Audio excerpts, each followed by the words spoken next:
I have a call. Krem, good morning, WB. Good morning, Mo. Good morning. Good morning, Mo. I'm good. What's up? Good things. Two things. One, as it relates to the call, I think the word that conflict. I thought when the three media houses sent the letter to the Prime Minister, meaning XTV, News 7, and Plus TV, and I think that two demands. I thought it was the demand to release the unedited surveillance footage and the call for an independent investigation. Now I recognize that it's just one thing the media houses they asked for, and that's for the release of unedited surveillance footage. Now I know I'm stuck. Today at day 34 since the abduction and harm was caused to Burma on August 22nd. And the media houses, they said to the Prime Minister specifically, then the request for release surveillance video files from four entities: the Orange Walk District Sub-Treasury, the Sandy Hunter Library, the Ministry of Natural Resources District Office, the Bankita House of Culture, the Social Security Board Orange Walk Headquarters, Elections and Boundaries Orange Walk Office, the National Bank of Belize Orange Walk Branch. Specifically, that's what in the call for, and I'm absolutely, as a media worker, in solidarity with their three media houses. I ask, because the public declares for it too, that there should be an independent investigation. And because the unions had already brought this position to the state, I just support that the state should ask the UN for guidance on something similar to what was done before in Guatemala. And when it was done in Guatemala, it was called CICIG. Some people will be familiar with it, other people may not be familiar with it. But when CICIG was in Guatemala, I believe for 12 years, I think it was, and the only way is where the state would ask the United Nations to work with them. It's a special agreement, and in the past the state would not have asked for it because it would mean holding state officials accountable.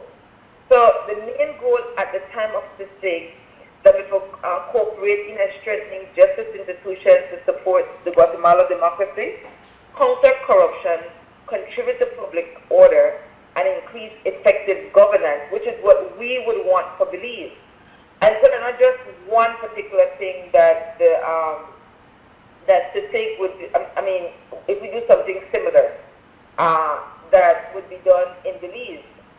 So I please beg, ask the union to put 10 toes down and with a whole chest, bring pressure on the Prime Minister that we want the state to reach out to the UN and ask for something similar. Starting with independent investigation of what happened with Burma, but all the other things, there's something similar to it. I think what... Yeah, I just want to, sorry to cut you across, finish off, and then I just, on this matter, I just wanted to say something on that. All right then, no problem. I just stopped the fund. Yeah, I think what we need to highlight, and while the matter of the independent investigation is not a part of the letter that was signed by the media houses, the fact is that the respective media houses and various organizations have gone on the record to say that they want an independent investigation. But you have to be, I have said it, if you say you want an independent investigation, and we want an independent investigation, words, you could get played with words. That is why I feel that it is very comfortable for the Minister of Police to say he's okay with an independent investigation, because you can even make an argument, and I think you can even make an argument that the police department, that's what it does. It has independent investigations. It wouldn't work, it wouldn't convince anybody, but technically You would say, yeah, it's an independent investigation. So when you say an independent investigation, then you have to sit down and say, well, what exactly would constitute an independent investigation? What would reach that threshold of confidence in the general public? Or for you, just individually, what would be an independent investigation? And again, you could have an independent investigation, but you choose people who don't know if to investigate. You could have an independent investigation and you limited in resources for do the work. Like if you do not spell out what it is you want, you want get something by name, because that is always done. And then you say, but that don't know where I want. What we really want. When we say an independent investigation, is that we want the matter to be investigated by entities who don't have any skin in the game. And that in Belize is hard to find, because we are small and we mix up. So if we find an entity, one agency who don't have skin in the game, where we will have confidence in, is not just saying the word. You want an independent investigation, and that is why it is extremely on point that you are putting an image, you are putting something that is in, you would have said, don't work already, and attaching it to the call. Because if you don't do that, I mean, you could end up with one Senate inquiry, and one Senate inquiry is considered an independent investigation. You could end up, again, I think one of the points that was made, was the acting commissioner, in responding to Marisol, said, well, how can you make an argument that the police department is not capable of having an investigation of its own when this is what it does all the time? And in fact, and in fairness, he has a level of accuracy there that, yeah, the police has investigated police officers. It has put together evidence that has resulted in police officers being sentenced, and convicted and sentenced. So again, this is the counter to that, is that this is not, the problem here is that you don't have an individual officer who is being held accountable. It's that the cloud of suspicion sits over the police department, the Ministry of Police, and the government itself.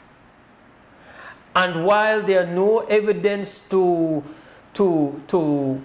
factually confirm that the level of involvement reaches that level, there is no evidence to point that it doesn't. So in an instance like this, absolutely the police department is incapable of conducting an investigation. So when we say the independent investigation, what you are proposing, and I've heard a couple proposals, the CICIG version, where we say we ask for help from the United Nations, or that's as a possibility. We've seen that work in Guatemala. I know the president of the Public Service Union, when he engaged us in conversation, has suggested that the office of the DPP is capable of putting together a special team to do this. Again, these are just proposed versions of what an independent investigation would be. But I think it's important for the public to understand why you have to not only use the word, but you have to put flesh to the word. And what your proposal or your option of something similar to SISIG is putting flesh to the word of the independent investigation, because you can't left it. Because if it's just independent, of course, I didn't even understand why the Prime Minister has struggled to commit to it, because right now it's just a generic term. And then you will have all the argument that say, well, how you want to say it's not independent? They want to get two person and say, how you know they're not independent? Like, if you right now sit down and think about where this independence would come from, you are having a struggle, you know. And I'm not speaking to you, sister. I'm speaking to us. To compile a list of potential individuals and organizations that you want to be comfortable and say, okay, we know this is what an independent investigation would look like. In Belize, everything mix up. So how do you find actors and an agency when don't have any skin in the game? That is that is the qualification of an independent investigation. It can't get skin in the game. Your job can't depend upon it. Your well-being can't be that they hire you, then they come to you to come and have this impartial, no matter where the evidence lead with that they were going, it don't work. You see? I just wanted to I don't know, I do it at the expense of your call and your credits, but I just really wanted to kind of just back up what you're bringing forward there. No, I really appreciate the reasoning more. That matters to me. And I want to stand behind the SIG because it means that something will enter outside of the country. I don't trust nobody in this country when it comes to this matter, when it comes about independence. And then because the union had already started this process last year, I did holler for the NTUCD, the umbrella organization of all unions, to go back to the table with the government and put pressure upon them. Now, similar to CISIG in Honduras, inspired by CISIG, they came up with the mission to support the fight against corruption and impunity in Honduras, NACCIH.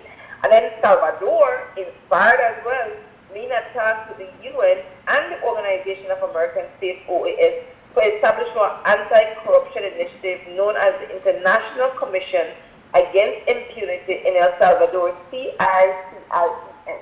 So I want to kick Hala again because the union took leadership last year.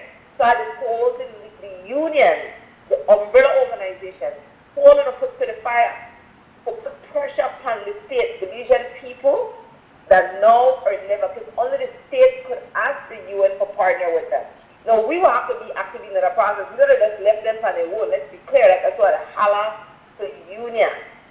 And I'll arrest the case.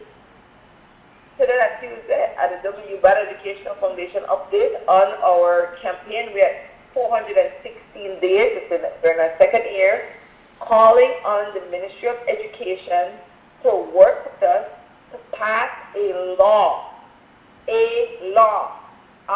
against care discrimination, which is a form of racism. Now, I cannot stress enough how important it is that we're not calling for a policy change. We're calling for a law. There's a distinct difference between one policy and one law. Because it's systemic, that like every single academic year, I think the US did 9 years and we found 11 cases now, 6 districts from infant 1 to junior college. One law and one legally binding rule were enforceable by the court and the register for AI. While policies that one plan or one set of principle will guide action towards one specific goal, but in not legally binding.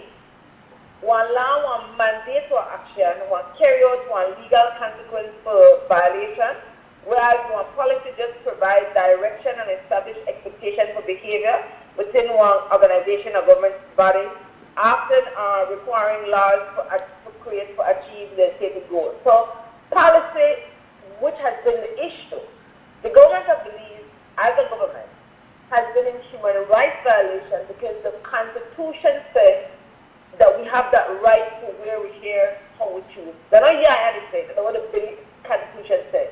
So the government of Belize is a violation of the Constitution. How they respond to it is come out and give lip service and say that we're a violation of the Constitution, and then they send out memorandums and circulars. The government of Belize, the Ministry of Education, has never had a national hair policy. I've gone to the policy office to the corner at St. Joseph Street and St. Thomas Street. They've never had a policy. Now, they have one, I think it's legal. I never asked. So what should happen is, principals schools should submit their policies to, I think it's called an Education Council. I'm not sure who are on a council, but that process has not been followed. So, long story short, I emphasize that UEF will continue our advocacy and activism. I will continue to protest until this law is passed. Now, I agree. There needs to be a serious awareness campaign.